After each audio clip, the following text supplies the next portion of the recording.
Panginoon, maraming salamat nga po sa araw na to, Lord. At salamat din, Panginoon, sa mga nandito, Lord, O God. Ano man, Panginoon, yung naging hadlang, Lord, O God, binawasak po namin sa pangalan ng Isus. Wala pa dito.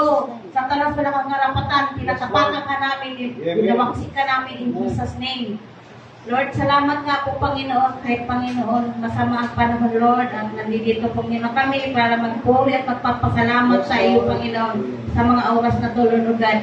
Ganon din, Panginoon, ang pastor, Panginoon, maghahayag na iyo ng iyong salita, Lord, itawag mo sa inyong likuran, Lord, kayo, Panginoon, kayo ang maihayag, Lord, ano man yung mga namumutami sa kanyang sasabihan, Lord, O God, ito'y maintindihan at maunawaan at maisa sa puso po namin, Panginoon, at maipamumuhay po namin, Panginoon, na ayon sa inyong kalooban, Lord, O God. Kaya, Lord, hallelujah, Panginoon, at itataas din, Panginoon, namin sa iyo ang aming kapatid, Panginoon, na si Lourdes, na nasa ICU, Lord, O God. Ipuin, Lord, Panginoon, ang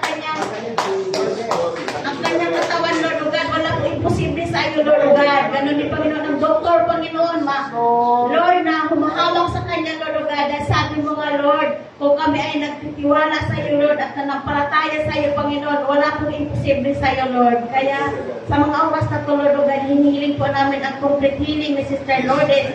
In Jesus' name, hallelujah. Ganon din, Panginoon. Hallelujah, Lord Jesus. Lord, yung mga wala pa dito, Lord, O God, mangusap po kayo, Panginoon, sa kanila, Lord, O God. Ang araw na to ay para sa iyo, Lord, O God. Kaya, hallelujah, Lord, inimbitahan po namin sila, Lord God, na makarating po sila sa pagtitipon sa mga oras na to, Lord.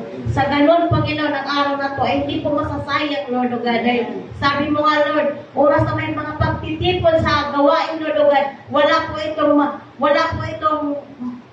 hindi po ito, Panginoon, mawawala ng kabuluhan, Lord, kung hindi, Lord, O God, ang lahat ng mga pagtitipon, Lord, O God, at may kabuluhan, Panginoon, sa bawat isa sa amin, Lord. Kaya sa oras na to, hallelujah, pinagkakatiwala po namin sa iyo ang gawain na to sa tanging pangalan ni Jesus. Amen.